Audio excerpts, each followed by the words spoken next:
we are ready. Welcome, everyone. My name is Federico Ortino. I'm a member of staff at King's College London, and very happy to host this debate tonight. Just before I pass on the microphone to the chair, let me just say that the event is organized jointly by King's College London, particularly the School of Law, and King's Forum on International Resolution, which is one of the clusters of research and teaching we have here in the school, and the UK Trade Forum, which is recently established, and George will say a few words more about it. We, as a university, we encourage and promote these kinds of debates on topics such as this one, that may be controversial, but at the same time we do enjoy discussing about them. And so without further ado, George, maybe you want to say a few words about the forum. Yeah, I have two tasks. One is just to say a couple of sentences about the forum, and the second, but more important, is to toss a coin to see which of our distinguished speakers tonight is going to go first. UK Trade Forum, you've got the details there. You can get the web address through the Twitter account. We are a group of experts in various disciplines: law, economics, trade policy geeks, trade policy nerds in some cases, not to say who, with the aim of improving debate in the UK on trade policy. Now that trade policy has become, for various reasons, fashionable and interesting. We run a website with a blog, which is, like all blogs, hungry for contributions. If people feel they want to post something, the idea is something pithy and accessible, because we're trying to encourage a wide and not necessarily expert readership. We also run events, such as today, and we ran, for example, a month ago, an event on, much more technical event on trade remedies legislation post-Brexit. So that's what we're trying to do. Please sign up, get onto our mailing list, and support us. Now, and my more important job is to toss the coin, and I suppose Shanker or Martin, which... Well, shall I introduce our panel first? Why don't you introduce the panel first? Right, you know who's tossing coin. Good evening, I'm Bronwyn Maddox, I'm Director of the Institute for Government. I'm delighted to have here Martin Wolf, Chief Economics Commentator of the Financial Times, and Shanker Singham from the Legatum Institute, who's Head of Economic Policy and Prosperity Studies there, and also Head of their Special Trade Commission. And George is very kindly going to toss a coin, which was going to be a euro, and then we found the euro didn't have a head on it. Treated to a pound coin, new pound coin, I think. George, real pound coin. George, first you toss it, and then Shanker, you pick. Heads. Yes, it is. Right.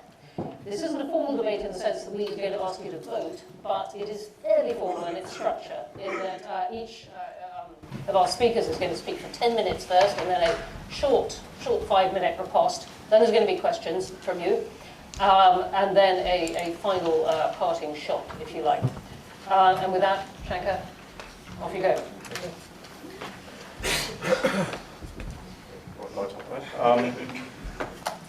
Good evening. Thank you very much, all of you, for coming. I'd like to share with you this evening a positive vision of the future of UK trade policy in a way that secures the benefits of Brexit while minimising the disruptions that are leaving the European Union inevitably entails. And I think the referendum question has challenged us to do two things. We're doing two things here. One, we're leaving the European Union, and two, in trade policy terms, we are embracing the rest of the world, and we have to do both of these things well. I know that many people here think that leaving, the decision to leave, was a terrible mistake, and I know that you're uncertain about the future. Perhaps you feel this is an impossible process that can only impoverish the country. I hope that after this evening you will feel that there are positive benefits of Brexit, and that it is worth developing a trade policy that can seize those benefits while mitigating the real disruptions that leaving the European Union will cause. It's not an easy journey. I fully acknowledge that it's not an easy journey. But the fact that it is difficult does not mean that it's impossible. So first of all, some words about the context that we're in. Before we frame the trade policy, we need to understand the context. And the primary context is that the global trading system, in my view, is in crisis. We've not had a serious trade round, global trade round, for 23 years, which is about a third of the lifetime of the post-war GATT and WTO system. And if you'd been here in 1997 and you looked forward 20 years, you would be very positive about trade policy. You would say, we've just negotiated the Uruguay round, we've just negotiated the basic telecoms agreement, we've got financial services coming up, we've got energy services coming up, and we've got a built-in agenda on services where we're going to see countries offering all kinds of liberalisation in services, a huge part of global trade in the future. In the next 20 years, virtually nothing happened in the WTO and in the global trading system in terms of services liberalisation. That has meant that when you don't do that, when you don't make progress in that area, that is the reason why measures of industrial output, measures of wealth creation as opposed to GDP, which includes both consumer spending and government spending, have been somewhat stalled since before the financial crisis. That is why global trade, according to the Global Trade Alert, plateaued in 2015 and is only now, just recently, beginning to show signs of life once more. So that's the context. In that context, what do we need to do in the UK in terms of our trade policy objectives? First of all, we need to improve, these objectives are to improve our own domestic economy. The ability to do that is conditional on being able to change our own domestic regulatory system and our own trading environment. Secondly, we have to improve trading relationships with the rest of the world, which includes the EU, but also, critically, it's a big world out there.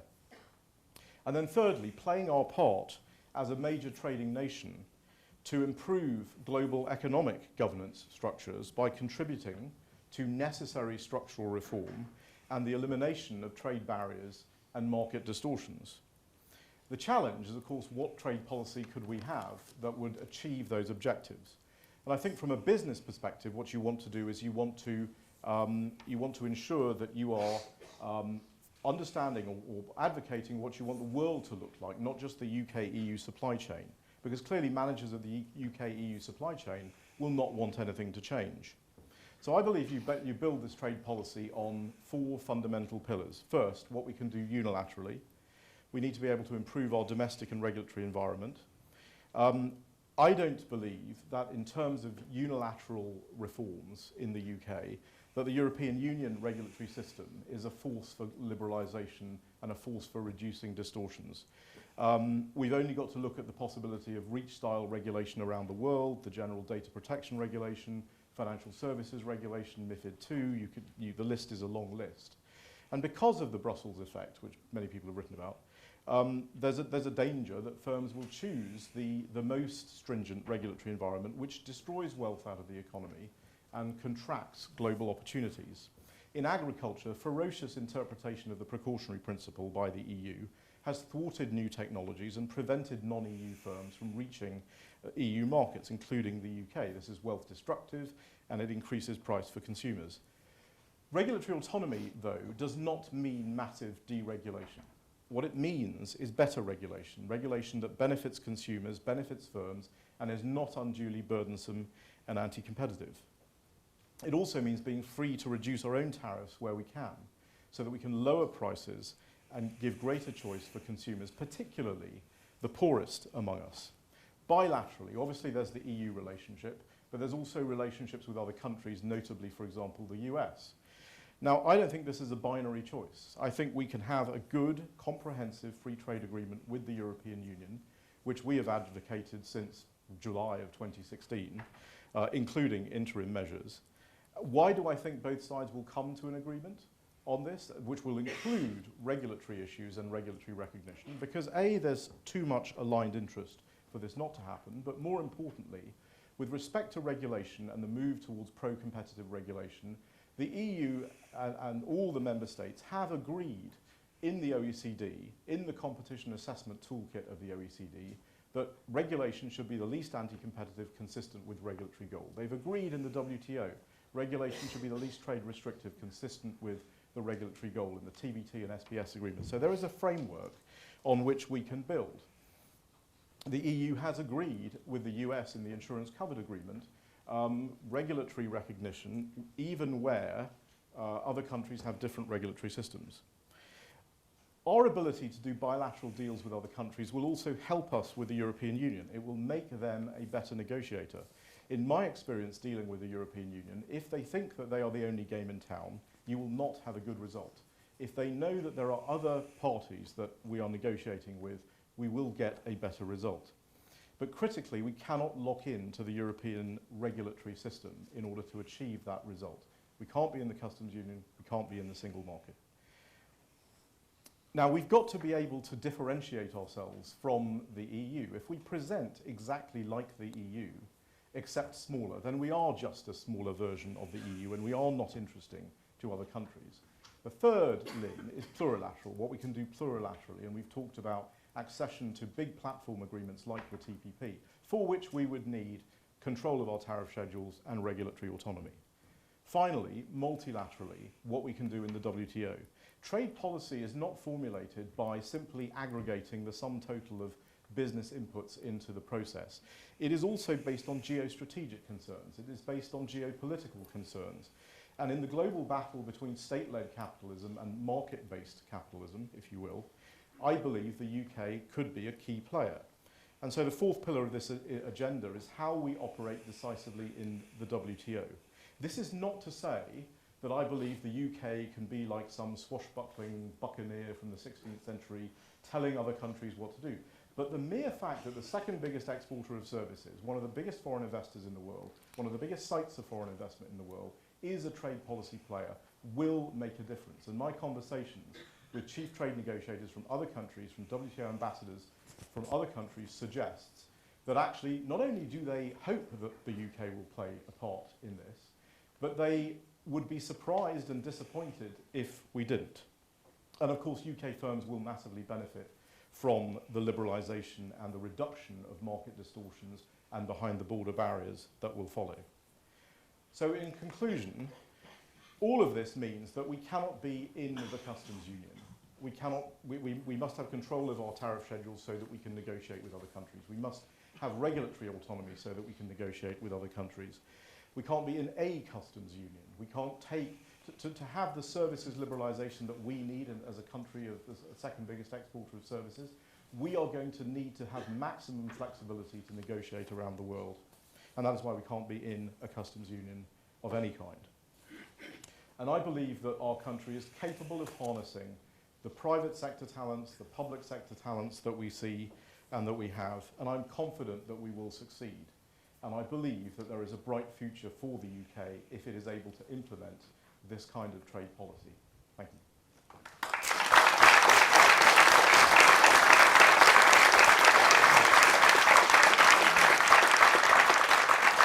Shanker, thank you, and you actually have 1 minute to spare, which doesn't go to Martin. Nor can you bank it in any way, so thank you very much indeed. Martin. So, there are so many different debates we could have, and it'll be interesting to see where we end up in terms of agreement or disagreement. So first of all, the starting point. The UK has decided to leave the EU, and for the purposes of this debate, I'm going to accept that. Because that's another debate. It's completely another debate. But of course, leaving the EU doesn't tell us very much. As we all know, Norway is not in the EU, and the US is also not in the EU, but they are pretty different countries with very, very different policies. So we have an immense range of choices to make. How should we make those choices? Well, my view is that we should have to have some starting points. And the first starting point, which Shanker almost avoided, but not entirely, achieved, is please abandon all these windy rhetoric about global Britain and new opportunities, as if Germany isn't global, for God's sake, and if almost all the important ones were not available anyway, nothing stopped us from being a successful exporter of manufactures, and take a sober recognition of the UK's position. Recognise, crucially, and this is very important in this context, that there are costs of over-swift adjustment that our fellow citizens might not find it easy to bear. And indeed, in some respects, they're already obviously with us in what has happened to our economy since the referendum. Third, and this was a point on which we had serious disagreement, recognise that the UK is not only a second-ranked power, but one in decline. Its share in world GDP was just 3.2% in 2017. It had fallen from 5.3% 10 years earlier. The United States, the rest of the EU, and China, the three genuine superpowers, account for 58% of world GDP. By these standards, we are quite simply a tiny minnow. The UK's share in world imports is just 4.8%, even excluding intra-rest of EU trade, and it has also fallen dramatically since 2000. Furthermore, we have to recognise that the EU is overwhelmingly our most important trading partner. This is to a small extent, but to a significant extent because of our favourable access, but mainly because of distance. Fundamental empirical trade economics has shown beyond the slightest doubt the overwhelming importance of the size of the market and the proximity of the market. This is why, for example, the United States does vastly more trade with Mexico and Canada than it does with China, and we are as important a trading partner to the EU as is the United States, and far more important than China. 48% of our goods go to the EU, 36% of our exports of services go to the EU. There is no other market, or even sets of plausible markets, that are as important to us as the EU. Furthermore, we have to recognise, in addition, that a huge number of foreign businesses made their investments in the UK on the assumption that the UK would retain highly favourable access to the EU. And finally, we have to recognise, not even discussed so far by Shanker, that outside the EU, we will have to start off by working very hard to replace all the deals the EU has negotiated and is now negotiating. So given those starting points, what are the sensible options for this country? The realistic options, understanding our true position, without all this windy and almost unbearable rhetoric. The transition, on that I think we've now largely converged on accepting a standstill. There can be discussion of how long it should be. It might not be as long as I would like, but we agree on that by and large, and we won't go into that any further. So what about the long run, beyond that? Some people, not Legatum, I'm hurried to say, recommend purely unilateral free trade. That rules out any form of bargaining with anybody else. All these MFN negotiations, free trade agreements disappear. We just have unilateral free trade. I think it's very implausible for the following reasons. The benefits, such as they are going to be very small. We will lose something really important, which is the possibility, and I agree with that, of negotiating improved access. And we do know that improved access matters. The small country assumption in all markets necessary for unilateral free trade to be optimal does not hold probably for any economy, and certainly doesn't hold for ours. So if we've moved purely unilateral deregulation and unilateral liberalisation, we got to global engagement. Well, one possibility, which Shanker mentioned, was a true multilateral trade negotiations. As he's pointed out, that hasn't happened effectively since the late 1990s. The reason for that is that the global superpowers, who are always and always have been the countries that start such negotiations, are not interested. It's amazing that in his papers and today, the fact that Donald Trump is the President of the United States wasn't even mentioned. There is no appetite for a multilateral trade negotiations. It is not going to happen. 2, we can go through free trade agreements. The problem with the free trade agreements is that they fall into 2 categories. The important negotiations, which will be with the US, China, and increasingly India, are going to be unbelievably tough. Again, no discussion in their papers of what these countries are going to demand from us. We don't have time now to go into detail, but we can discuss it later. And of course, the easy ones, yes, I'm sure we can do a free trade agreement with New Zealand, Australia, and Canada. They amount to 3% of our trade. It's not worth discussing. And above all, we mustn't exaggerate the economic or other benefits of any of these global negotiations. They're going to be really rather small relative to what we might lose. And then finally, crucially, to make all this palatable, Shanker has suggested that we can have our cake and eat it, very familiar. We can get any deal we like with the EU, with managed divergence and mutual recognition, because it's in the interest of the EU to do so.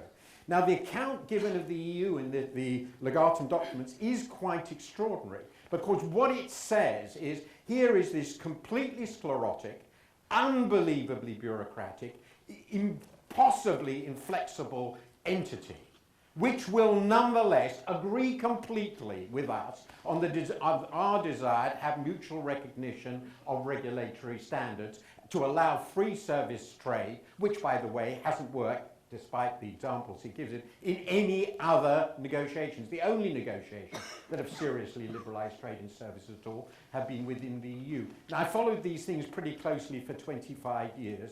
The EU has ended up where it is because that's where the EU wants to be. And if you think it trusts us, light touch Britain, to regulate our finances and other sectors soundly to go for mutual recognition, I've got a bridge to sell you. So what are the sensible options for us? First, you've got about 2 minutes. Yeah, I'm getting to the very end. Recognise we've got ourselves in a hole. Stop this fantasizing. Second, we've got to make the EU our priority. If I could run the country, I would say European Economic Area plus Customs Union. But I recognise political reality. That would make us a vassal state forever, and it would almost certainly require acceptance of free movement. So unless we are prepared to reverse Brexit, which I agree is not a subject today, that option will not fly. Malcolm Rifkin said this in the paper today, and I agree with him. Second possibility, customs union. Yes, why not? It preserves access on goods. It solves Ireland in the simplest possible way. Yes, it will mean losing negotiating leverage in global and free trade negotiations, but that's just not going to be very important. Britannia is not going to rule the trade policy waves. If that cannot be negotiated, and I recognise that's technically and legally very difficult, then it is the Canadian deal. Yes, that's where we end up. But for that, we need a longer transition, ideally in the standstill period, and we have to recognise that there will be significant costs with that, and it won't be Canada plus, or not more than plus a very, very little. So where will we end up? Well, in a strange way, it's where Legatum suggests, minus all the exaggerated hopes for extraordinary deals out there. It's not going to be a good destination. It'll be a bad one, as all serious trade analyses have shown. The rhetoric we have surrounding these disappointing choices is, in my view, false. The end is going to be impoverishment and division. We haven't had 10 years of zero productivity growth because we're in the EU, for God's sake. We've made a foolish choice, and we will have to live with the outcome. Thank you very much.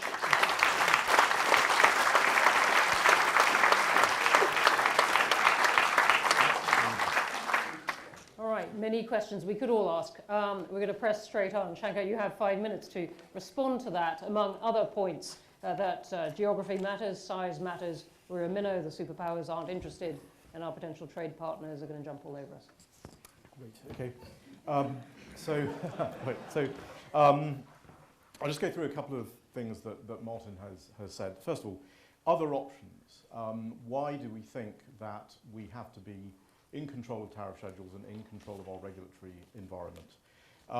First of all, if you want to do trade deals with other countries, if you want to accede to these platform agreements, if you want to do anything in the WTO, in fact, which means if you want to have an independent trade policy at all, you've got to have control over those things. A partial customs union, which has been discussed, doesn't really work.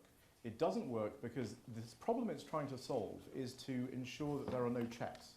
And so it's free circulation it's trying to preserve, which makes some sense, and it does mitigate some losses.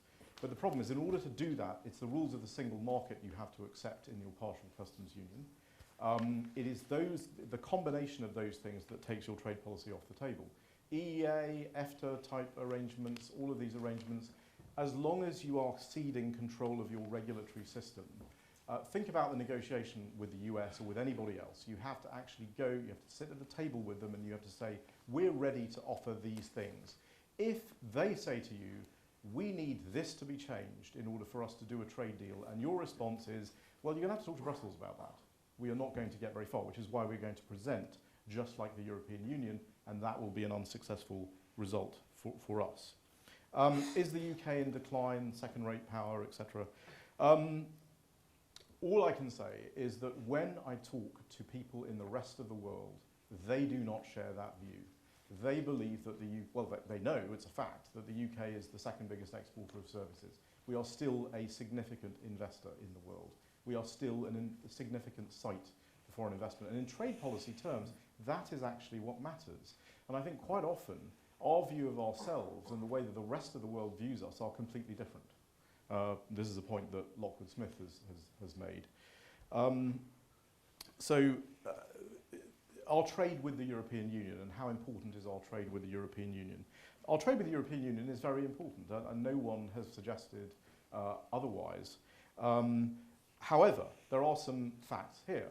One is that our trade with the European Union, our export of goods trade with the European Union in 1999 was about 64% of our total trade. It's down to about 44% now. And if you include Brussels, the Rotterdam effect, perhaps even slightly lower than that. So in a customs union and in a single market, your trade should be increasing because a customs union with its tariff wall forces supply chains to be inside the customs union. So there's something seriously wrong if that number is going down. And what's happening to the rest of the world while this is happening to us? Well, Australian trade, between 73 and 2012, Australian trade with the EU increased by 190%.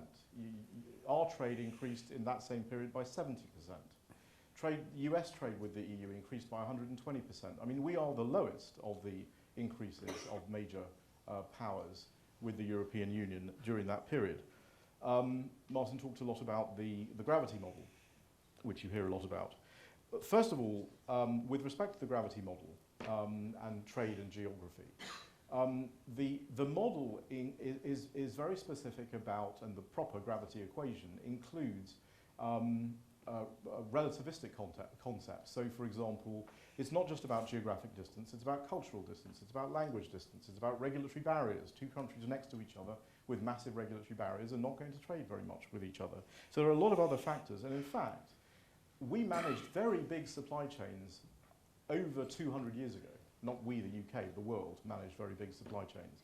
So in 1820, the global copper price was set in Swansea.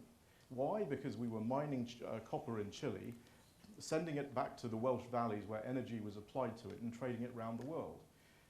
There are very, very big supply chains. Now, New Zealand, which produces 3% of the world's milk and controls 30% of the world's dairy markets, how does it do this? It has massive supply chains that go from New Zealand to the UK, to the Netherlands, back to New Zealand, and they end up exporting infant formula to China. So we are quite capable of very significant, very long supply chains. And I haven't even mentioned services. And people will say, well, services, they're still movement of people issues with services, and you have to be close in proximity for people to move. Well, actually no, the cultural distances are more important. Language distances are more important for movement of people in services. That's why more British people live in Australia than live in the European single market. Thank you. You've got one and a minute. half minute. Okay. One and a bit minutes. So, well, we agree on a few things. We agree on the importance of getting to the end state, and that the implementation period is whatever it will be. We agree, I think, on the fact that we're going to have ultimately at the end of this a trade agreement. Martin thinks that Canada plus, or Canada plus whatever, is not viable. I believe that the European Union, when they negotiate, their opening bid is always way above their bottom line. That is historical, just that's the way they negotiate. And if we stopped negotiating with ourselves and actually started negotiating with the European Union and figured out for ourselves that actually in any negotiation there are certain things that are very difficult to do, that take time, that need attention, and there are certain things that are deal breaker issues in which you spend much more of your time. So the third country agreements that Martin talked about through the EU, the way to do that, first of all, is bilaterally go to those countries. Their customs authorities will determine if products in the UK that basically use the whole European Union supply chain are sufficiently accumulated to be regarded as UK products into those markets. Obviously, we need to maintain the same rules of origin as the European Union to do that, and we would like the European Union to say the same thing to those countries, which clearly they will, because access to these other markets is what is necessary for both sides. But we don't need to do that arm in arm with the European Union. And the same goes for our negotiation of tariff rate quotas in the WTO. We need to be able to do that bilaterally with those countries and offer further and deeper liberalisation to them, which is something the EU cannot offer to them.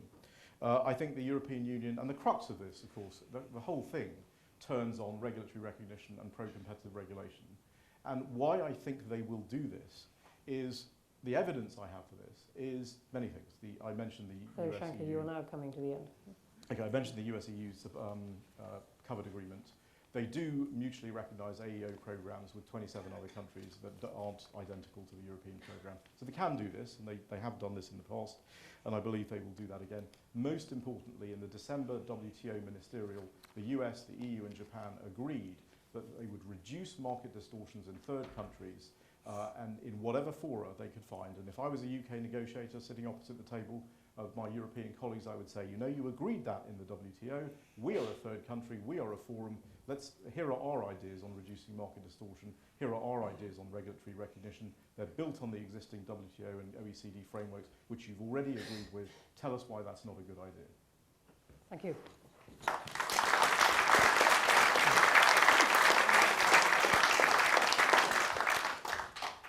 Martin, you have 5 minutes now, including on the point that regulation has undermined wealth creation in the EU.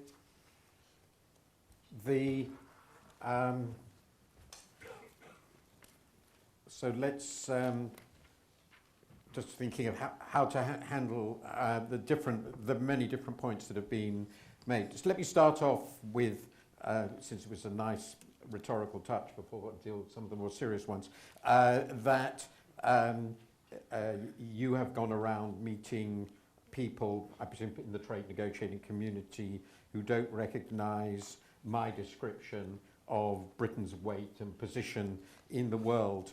It probably says something about me, but I travel a lot and I meet an enormous number of policymakers and business people around the world. And outside the UK and one or two people on the wilder fringes of American Republican politics, I haven't met a single person who doesn't think our decision to leave wasn't crazy.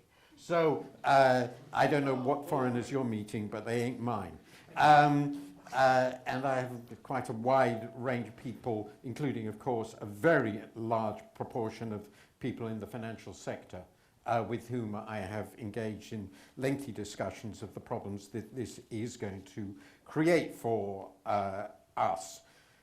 At the end of point 2, at the end of this, I'm still not quite clear what sort of negotiations at a global level you are envisage. envisaging, whether the UK can actually start in some strange way a multilateral trade negotiation which, unlike the Doha round, won't fail, or whether it is somehow going to be able to get a really good deal out of India that doesn't involve accepting, as I believe it will, a very large increase in the number of Indians free to work in this country, which might create some modest problems given the nature of the debate we just had on the Brexit referendum. In the case of the United States, we are clearly going to end up with very serious problems in negotiating on agriculture and, in my view, on services, particularly in the health sector. We may ignore that, but I suspect they will turn out to be very, very difficult indeed. And in the case of China, the idea, in my view, that they're going to open up their service markets to UK businesses in a large way is, I think, outrageously optimistic. And those are the three countries that are going to really matter. So that's the second big point. Third, on the history of EU trade and the UK. Obviously, as a result of joining the customs union, the early creation of the single market, most of the liberalisation in the EU that affected us had been completed by fairly early in the 1990s. Other countries have benefited from substantial subsequent liberalisation, as you yourself mentioned, in the Uruguay round, and therefore I'm not in the least surprised, given the base that their trade with the EU has risen faster than the UK's. What is important is how much trade we do with the EU relative to our own economy and relative to that of other external countries. As I pointed out, astonishingly, we do as much trade with the rest of the EU as the US does. That's the gravity effect at work. And it's not because the people in Europe speak the same language as we do and the US doesn't. So that argument just doesn't work in any quantitative way as an effective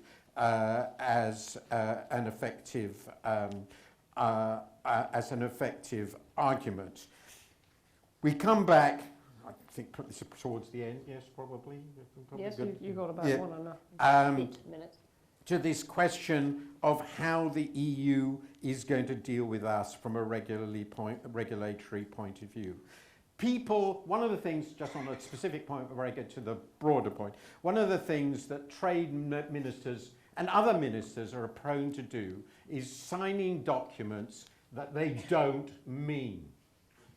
Like the Doha round, like the Paris Agreement on climate change, and like the one you just indicated on the way they're going to handle regulation. I try to focus on the difference between what people really mean and what governments like to pretend they mean.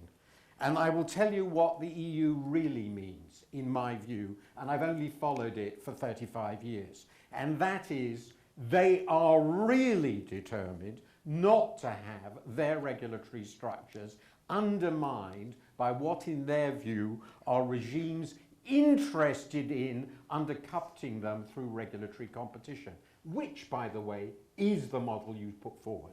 I know you won't admit it, but that is the model you put forward. And therefore, they will, in my view, and we will see when we get to them, be incredibly unwilling to accept in any serious way the sort of mutual recognition you imply. We have to assume we will not gain the benefits. Now, to come to the very final point, I accept that because of where we got to, we will end up with Canada and not much more. The mutual recognition that we hope for will not happen. We will have significantly diminished trade with the EU as a result, as all the serious models say, and none of the other trade policy negotiations you suppose will make up for it. It is possible that by miracles of wonderful policy making in this country, despite this deterioration in our trading environment, our superb talent for wonderful, well-focused regulation, shown so perfectly in the most important area, land use planning, over which we have total control and has nothing to do with the EU. Because of our miracles in that regard, we will leave the EU. We won't get any of the closer deals. We will actually become fantastically successful, but it won't be because of the trade deals, because those are not what's going to make the difference. Thank you.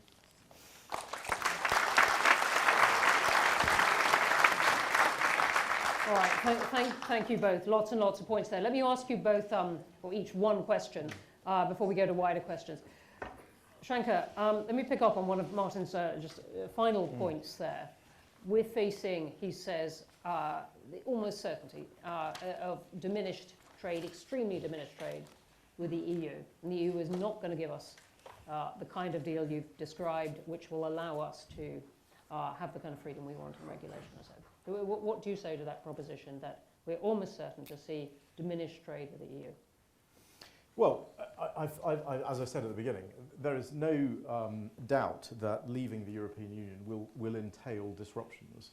And therefore, that is why it is so important that we capture the benefits to the extent that I believe there are benefits. But certainly, envisaging a mechanism where you take all the benefits off the table and then you are only left with a damage limitation exercise, I think is not the appropriate starting point. I think you but want disruptions to try to implies a temporary thing, and then we get over that transition. And do you accept? I mean, before I'm not dealing with this with the case for what we get from other trade deals from other countries, but is your picture that you're sketching this? Do you accept that there is likely to be diminished trade with the EU? I think in terms of if you look at the world and where the fast growth areas of the world are, they certainly are not in the European Union. The fast growth areas of the world are outside of the European Union, and what we need to do is position ourselves so that we are able to access those fast growth areas. That's why we said not what I'm asking. I'm asking, do you accept, as far as our trade with the EU goes, that it's going to be diminished by Brexit? Our trade with the EU has been on a downward, as I said, has been on a downward path, and I think it will continue to go on a downward path in terms of percentage of UK trade with the EU as a percentage of our total trade. Because of yes. Brexit? No, I think in terms of what access we will have to the European single market, that is something that we need to negotiate. And one of the concerns I have in all of these debates is that we do all the negotiating in rooms like this, when actually there's a negotiating partner out there who we should be negotiating with. And there are other negotiating partners who we should be negotiating with. And if we actually did that, one of the reasons you want to have agreements with lots of other countries and you want to have negotiations with other countries, is because if you do that, it is a hedge against the thing that we can't control. The thing that we can't control, and this is where I probably agree a little bit with what you're saying, is that the Europeans, we may put forward very reasonable regulatory recognition mechanisms, divergence management mechanisms, pan-European regulatory colleges, all of these things. They may make eminent sense. We may successfully lobby European politicians in member states and in subdivisions of member states and get European companies to actually advocate their own interests. We may do all of that, and the Europeans may still say, oh, we're not going to do it. But that's why you need to have a hedge. You need to be able to have ongoing negotiations. Well, we'll pick that up in the questions. I mean, I agree with you that that is the inconvenient truth, that the EU may not accept what the British government has been kind of developing. That's what's happened so far. Yeah. Martin, let me ask you the flip side of that question, which is whether you see any opportunities from leaving. I'm not talking about net opportunities. You made your views completely clear that you think this is a mistake. But do you see any opportunities for Britain from shedding the constraints of being in the EU? Let me put it precisely. As a result of leaving, we have choices we didn't have before. Okay? And we can, as is always true, we can exercise those choices wisely or foolishly. Looking at the British political scene at the moment, without being too in-party political, it's pretty clear to see that we now have an extraordinarily wide range of possible outcomes over the next 5 to 10 years, some of which will be absolutely demented, and some of which might be mildly sane. So there's no doubt, there is no doubt that we have immense range of policy options, one. And two, clearly when we're outside, if we have decided for the political reasons that I've said that the EEA type structure is impossible and the customs union cannot be made to work, so we end up with a Canadian free trade agreement type of thing, then we would have to do our best, though I don't expect our best to be very much, but we would have to do our best to do other deals, because that's where we are. And it's obviously true that we would also have to do our best to create a policy environment in this country that made sense. Right at the moment, my confidence in our ability to do so is not as great as it might once have been. But it's clearly the challenge. Some of the proposals being put forward for the new deregulated free market Britain strike me as absurd, and Shanker has not, and I give him a lot of credit, gone there. All right, I realise I should have asked you about benefits rather than opportunities. You've answered perfectly precisely that we have lots and lots of opportunities, many of them, as you said, maybe not completely sane. Let me go now to questions. They're going to be a lot. Right, let me start here, second row.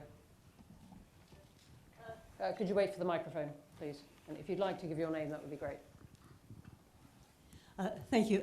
Sheila Page, Overseas Development Institute. A technical question to Shankar. One of the points of difference between you and Martin is over whether the EU has been, will be flexible in negotiations, or whether, as you say, it starts by asking for twice as much as it wants. Can you actually give examples of past negotiations where it hasn't got pretty much what it wants? And a more general question to both of you, on either of your expected outcomes, what happens to the commitments on Ireland, which were made 2 months ago?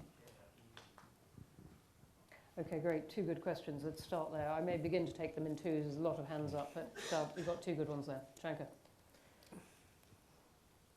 Flexibility and Ireland. So the EU being flexible. If you look at the various agreements, you can go back to 1997. You can go back to the US-EC Mutual Recognition Agreement that started with the transatlantic business dialogue and led to that conformity assessment process. I think you saw there EU flexibility now, or EC flexibility. Now that's 20 years ago. I think the US-EU covered agreement on insurance and reinsurance is a classic example of the EU starting with a position that was absolutely, and their general starting position on regulatory recognition is, of course, unless you're identical, we're not going to recognise you. I think it's important that we recognise that that is an outlier position with respect to the rest of the world. That actually, under WTO rules, we should not mutually recognise each other where we can, as long as regulatory goals are the same and the pathway to achieving those goals is part of your regulation. Technical differences and technical divergences in regulation should not defeat mutual recognition. That is the WTO, that is the normal position. The EU's position is an outlier position. Now, that is as I've given a few examples where I think that they can make changes. Now, there has never been a situation where you have two jurisdictions who have identical regulation on day one of the negotiation. And so this is an unusual situation. And you haven't had a situation where the two parties have been so tied together in terms of supply chains and in terms of overall alignment of goals. And I think, we're not going to have radically different regulatory goals from the European Union. What we will have a problem with is the way they achieve some of their goals, particularly in the agricultural area and so on. But I think that we will achieve that sort of flexibility, but it depends what we do.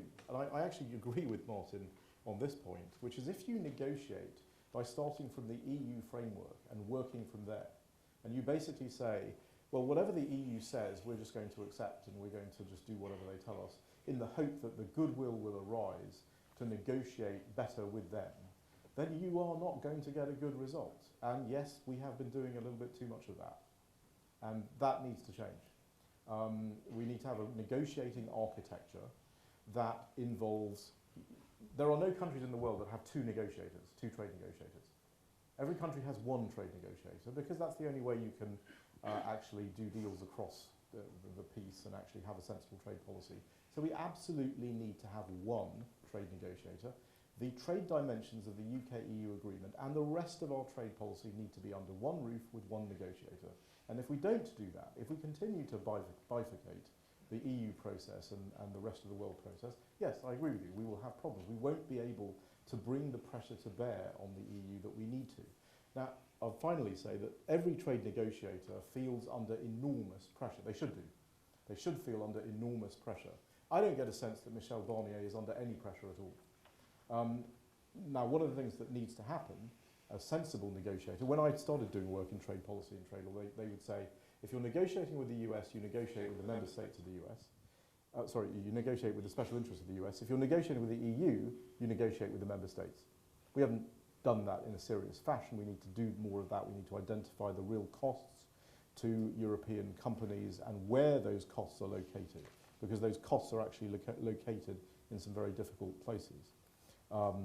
Bavaria for cars, Catalonia for cars, northern Italy for textiles and so forth. We need to also make clear that the cost of not having a financial services agreement with the EU and a potential fragmentation of the single capital pool in the City of London will actually contribute to an increased capital cost on the continent that will damage European businesses. On Ireland, what was made very clear, some points about Ireland. First of all, Northern Ireland trade into the GB as a percentage share of their trade is 21%. Northern Ireland trade across the border into the Republic of Ireland is 5%.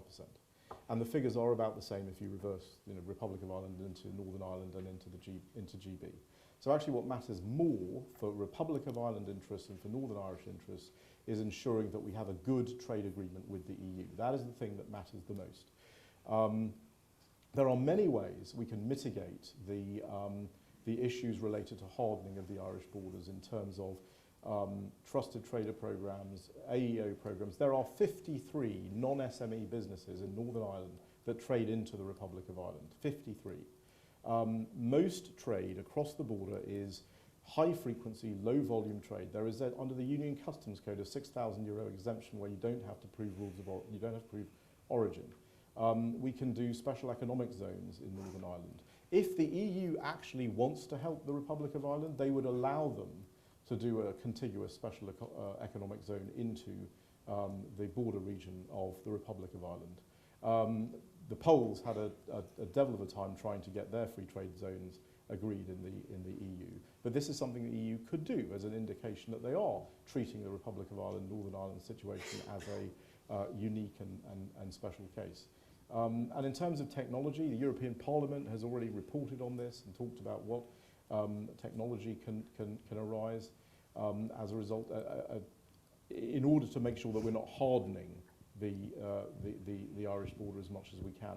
But regulatory alignment means what it generally means in WTO terms, which is alignment of your regulatory goals. And those regulatory goals must be aligned across the key sectors of the Good Friday Agreement, under the agreement. Strand 2 of the Good Friday Agreement envisages several working groups, including the special EU cooperation working group, which is ideal for monitoring the trade flows between Northern Ireland and the Republic of Ireland. There are many things that we can do that are consistent with the Good Friday Agreement and recognise the fact that there is already a border in Ireland. There is a border for tax, there is a border for VAT, there is a border for other arrangements between the Northern Ireland and the Republic of Ireland. And there are solutions that the people of goodwill can come to. The question for the European Union is whether they're willing to exercise that goodwill, or whether they're in fact using the situation to achieve a particular goal. Thank you. Martin, you have something? On Ireland, I sort of agree. The numbers I know and share, and it seems to me that I would like to stay in the customs union, but regard that as probably difficult and unlikely. But it seems to me that if the EU is going to essentially say a country that is not in the EU can't be properly in the customs union, then it has decided that the obvious solution, or that part, the obvious solution for Ireland doesn't work. If it has decided that, and it has decided that therefore we're going to a free trade area at best, then it has to come up with a solution. I think that's what Shanker is saying. And so for once, I'm absolutely on the side of the British government. That's point one. Second, on the points, very, very briefly, on the points made about British negotiation, I would tend to agree that it would be a very good thing for the British government to stop negotiating with itself. No doubt about that. I have no solution to that problem. However, I'm much less persuaded than Shanker is that if we stop negotiating with ourselves, we will suddenly find in all sorts of ways the EU will be very amenable. I think one of the problems with this sort of discussion we have here is, and I would like to stress this, that from the other side, this is an existential negotiation. This isn't just another for the Europeans. trade. Yes. Yeah. So they view lots of this in quite a different way from the way we are inclined to view it. Why are they being so unreasonable? Finally, on mutual recognition, I certainly don't want to go through all the history of that, and there are many people here who are more expert. My view of what has actually happened, and I've looked at this over a whole range of issues, probably the one I've focused on most in the last 10 years is financial sector regulation, not WTO covered, that people are perfectly happy to do mutual recognition where it really isn't important, politically or in any other way.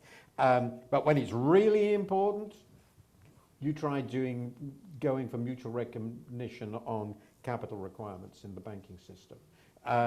So I'm afraid in the areas that really matter to the EU, and that's how we started the single market programme. It was supposed to be mutual recognition. That's what Lord Cockfield suggested. And it's not where we ended up because it turned out to be too difficult. I mean, this is just a practical, sensible, practical view. I think we should not expect too much of mutual recognition. I put it more colourfully earlier, but I really think that we're incredibly naive if we think we'll get much out of it. I'm sure you're right. It's it's existential for Europeans. It arguably feels existential for the two main political parties here, though, as well, which is it is certainly somewhat existential negotiating. Here. Yeah. Okay. Right. Let's take some more questions here on the aisle, third row, and I'm going to take another one. Please go ahead. Yeah, thanks. Hi. Chris Gentle, independent consultant. I wanted to focus on the future and two things really. One, about our capability in terms of trade. So the figures the 5 years before the referendum showed a trade balance increase over those 5 years of about 26 billion, as I understand it. 40 billion of that was services, but actually a decline of about 12 to 14 billion in manufactured. So what does the panel think about our capability as a business capability to actually drive exports? You mean a deterioration in the size of the trade deficit? No, in terms of, yes, in terms of manufacturing, the total amount manufactured over those 5 years and the UK exports declined in those 5 years. Yeah, sure, that's true. Yeah, right. and services increased. So we had a positive trade balance, but it was actually a negative one for manufacturing positive. My question's not about that. My question's about the capability of the UK to grow in the future. How are we going to fix that problem, number one? And number two, if you look at the 40 years that we've spent in the EU, the average person in the UK is twice as well off in terms of income as they were. If you take the US as a comparator, they're 1.52 times better off. In the next 40 years, where will we be? That's a question to both the people in the panel. Now, I know it's a long time in the future, but if you could help us on that, would be good. Because disruptions about where we might get to is not a very quantitative way of looking at it. Thank you very much. I want to get some more questions in here on the aisle as well. Hi, Will DeFries, iFree Trade. The FT published recently what it thought was the key tenets of the Lighthizer Doctrine, which posits firstly that trade had been wrong for America since 1994, that the WTO was a mistake, needs to be fixed, that China poses an existential threat to the US economy and the global economy, and that if the current administration is more fierce in negotiations with foreign powers, that the States can indeed make its way back. Now, I wonder what the speakers think, what impacts the speakers think that this will have on potential US-UK FTA talks. Okay, thank you for that. Martin, do you want to start on those? I don't think I'm going to comment on... Economists are ridiculous, but even I'm not going to forecast GDP per head growth over the next half century. And I'm perfectly happy to agree with anybody here that will be determined to a very high degree by what we decide, and of course the fundamental nature of the world we live in, not these things. And perhaps that links with the third question. I'm not going to talk about the capability of trade, I'll leave that to Shanker. But I mean, obviously one of the most important things that is going on, which I really do think you have to get into your discussions, is what is going on in the US. So this is either a blip or it's not. My guess is it isn't, but I don't know. But I know Mr. Lighthizer. I've followed his work fairly closely since the early 80s because I used to work entirely on trade policy then, and he was very actively engaged in the period we've tended to forget of high protectionism from the Reagan administration against Japan. And he views trade policy as an instrument of economic warfare, although he would certainly say it's against people conducting economic warfare. This is now the doctrine. I understand he's now the most influential trade policy figure. He's surpassed Wilbur Ross. And Mr. Trump is very sympathetic. We don't know what, as a result, is going to happen with the NAFTA agreement, which Lighthizer is largely running and is very, very difficult. And we certainly don't know the nature of the deals. But we must assume that American trade policy is going to be, in any terms we think of it, very mercantilist. I mean, really very mercantilist. And I think that I think it's perfectly true, they will look on the UK more favourably than most other countries. That's certainly true of Mr. Trump, but they're going to run a pretty hard bargain. We just have to reckon that. More important, Mr. Lighthizer is now engaged in a deliberate, systematic, and remorseless campaign to destroy the WTO dispute resolution system, and that really will matter to us when we're outside on our own. So, US. Yeah, so let me start with the US and Robert Lighthizer and the whole Trump administration approach to trade. I actually think that we don't actually know where the Trump administration is going to land on trade policy issues. There is a dynamic within the Trump administration which is bring me tariffs, which is the sort of protectionist wing that you're seeing. But there is also another dynamic which is, and I think that is more accurately what the Lighthizer doctrine sort of actually is, which is we basically, over the last 25 years or so, did a reasonable job on lowering border barriers, tariffs and border barrier issues. We did a reasonable job on that. We did a reasonable job on protecting property rights. But actually, we allowed regulatory protection and market distortions in countries, especially China, where you have extensive reduction of costs of China firms in ways that are anti-competitive. For steel, it's free land, free water, free energy, etc. Lowered their costs, and they're now competing on a sort of non-level playing field. And so here's why the steel worker in Ohio and Pennsylvania and Michigan, etc., have lost their jobs. And Trump is responding to that. Now, there are two responses to that. One is, as I say, massive protectionism. The other is to say, can you actually deal with some of these distortive practices? And I think you've actually seen from the US administration a few indications that actually this doctrine may be more about reducing distortions in other markets. Now, first of all, in credit cards, the US was able to get from China a memorandum of understanding and agreement. And admittedly, it's a memorandum of understanding, doesn't mean the Chinese will follow it, but it is something that no one else has got on the ability of foreign credit card providers not to have a non-level playing field with China Union Pay. So you do have that going on.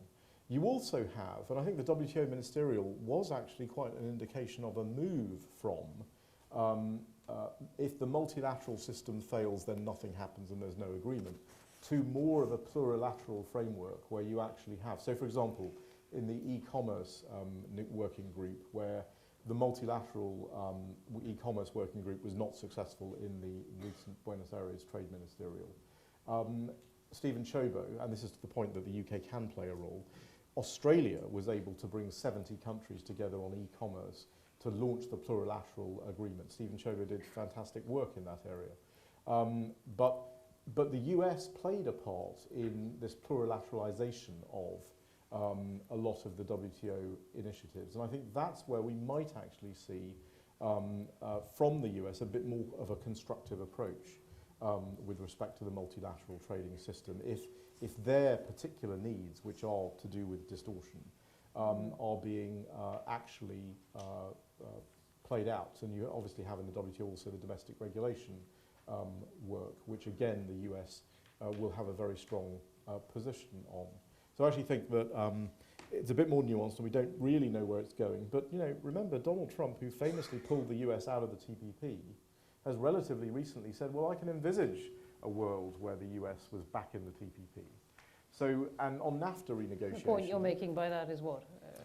That it's a nuanced position, that it's not... It's a changing position, that's not the same thing. It's a nuanced position, and it's a position where the more Trump listens to his own private sector and his own Congress, the more he is moving towards a more rational and normal US trade policy.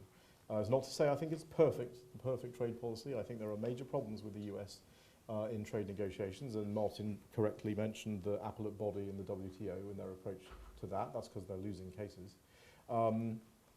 But on the other hand, I would also say that normally what would have happened, what happened in Nairobi in the trade ministerial, was an agreement not to agree. This is the ministerial declaration we got out of Nairobi.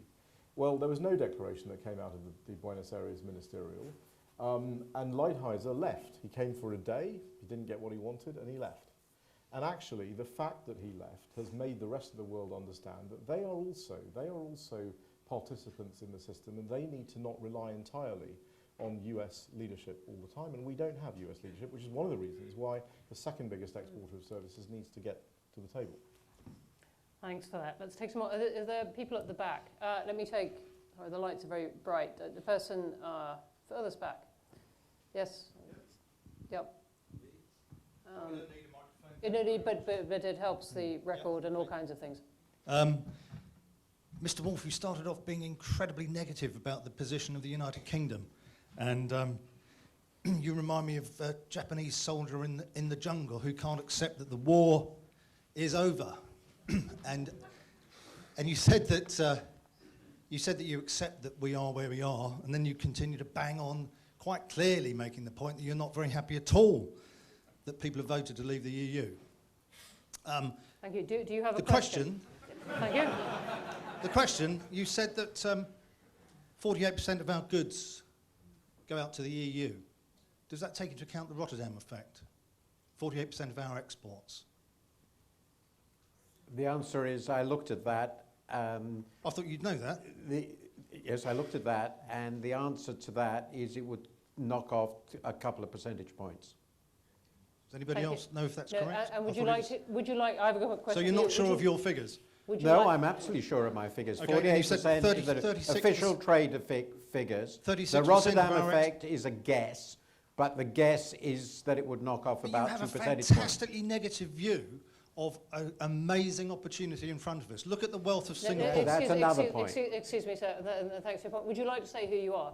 Oh, sorry, yes. My name is Russell Hicks. Thank you very much. Thank you. Let's take another one right here on the aisle.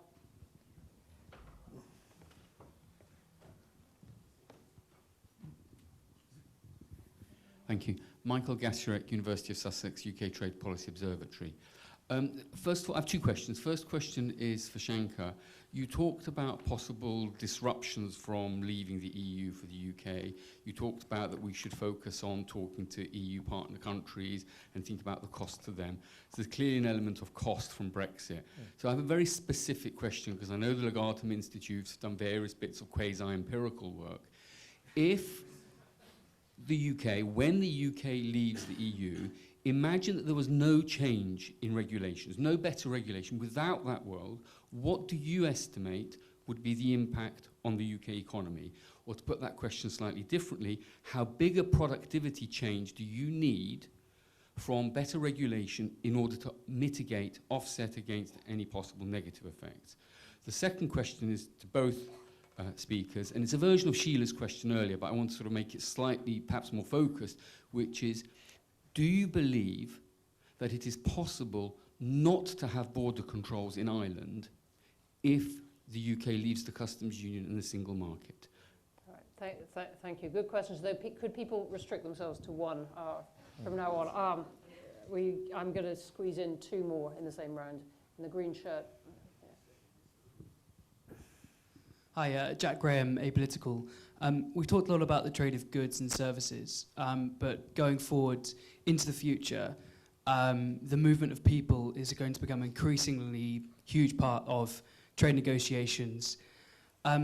After Brexit, both within the EU and in the so-called global Britain, especially with places like India, who've been very strong on their demands for freedom of movement of people, where do you see the future of free movement after Brexit? Thanks. Very good question. Let me get in a third right in the middle. Yep.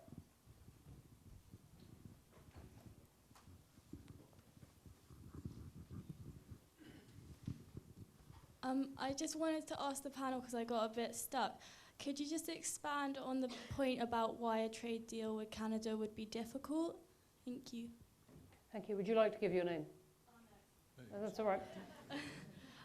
Francesca. Okay. Thank you. Thank you very much, Francesca. All right. A mixture of interesting questions there. Shanker, do you want to start? Briefly, we have a harder stop than Brexit itself in about 3 minutes. So these are last thoughts. Impact, Ireland, migration, and Canada. Okay, right, so in 1.5 minutes. So the question about the trade, I think this is a critical question, which is how do you mitigate the trade costs of divergence? There will be trade costs of divergence, not only divergent regulation, but the lack of free circulation, etc. What are you putting in the balance against that? And I believe that the ability to reduce, I believe the world, Minister Prabhu from India, even the Minister Prabhu from India, talked about the surpluses that were available in the world, that there is a lot of market distortion around the world. There are huge surpluses that are possible, and I believe that the weight of anti-competitive, what we've called anti-competitive market distortions and regulation, is significantly greater than the trade costs of divergence. And that if we are able... Michael, I'm so sorry, we can't get into a debate. You can afterwards, but not now. If we are able, and it is an if we are able to meaningfully reduce some of those anti-competitive distortions around the world, which I think are huge, then actually that will offset considerably the trade costs of divergence. On Ireland, I think this is about alignment of regulatory goals, and that is where we are going to have to go. I actually think that we conceded a lot on that point in December, and I'm not sure that was the smartest thing to do. But we are here where we are, and we're going to have to make the best of it. But that was a significant change. And when I think about this process and how much we're taking off the table as we negotiate it, that was clearly an issue. I don't think there are any other things that we have done that have really taken opportunities off the table, but that agreement was an issue. Movement of people, we're talking here, I think the future of movement of people is really in the trade context, mode for services. This is, I set up an office I'm a service provider, I set up an office in another country. I want to move my people to that office for 10 years under a business visa or whatever that we want to do. We are going, and Martin's absolutely right about this on the India agreement. I think there is an agreement we can do with India. It involves reduction of agricultural barriers. It involves moving away from the precautionary principle. Residue issues for India are very significant because of basmati rice and the ban in the EU. We have to do all of that, and we are going to have to give them Mode 4 services. But every country in the world is going to ask for Mode 4 services. We're going to have to give this in trade negotiations. I don't think it's going to be a massively problematic issue for people who are sort of strong Brexiteers, if you will, because I think there's a big difference in people's minds between the concept of European citizenship and free movement of people under Mode 4 services, temporary business visas. I think in people's minds there are differences there. And then the final thing, I presume you mean the difficulty of getting a deal like the CETA deal between the UK and the EU, not a deal with Canada. But you know, I think that's going to be like the deal that Canada has with the EU. As with the EU. I think that's going to be the starting point, and we are going to have to negotiate well, particularly on this area of regulatory recognition. We're going to have to do everything in our power, which involves negotiations with other parties, involves work with member states, involves everything that we can do to put some pressure on Michel Barnier. And if we do, I believe we'll get that kind of deal. Martin, some last points you want to chip in does not have to on be the the last one, I hope you're right. On regulations, you asked a very precise question. Obviously, I can't answer that. But I will make a general point, which is I have read an awful lot from people, slightly different views on all this, about how eliminating regulatory distortions, presumably in the UK, will lead to extraordinary improvements in productive efficiency. I just don't know where these numbers come from. I really don't. I think as I said, I have no doubt at all that the biggest regulatory distortion in this country is land use planning, and we're not going to do anything about it. The Irish problem is not going to be very easy to solve, but for reasons we've discussed, that will be the EU's problem as well. I don't think we had any choice but to put forward this form of words, otherwise we wouldn't have proceeded beyond the first round of the discussions, and the British government finally, after 8 or 9 months, realised it wouldn't get anywhere if it didn't concede. So we had no choice, as we will have later in this negotiation, I think.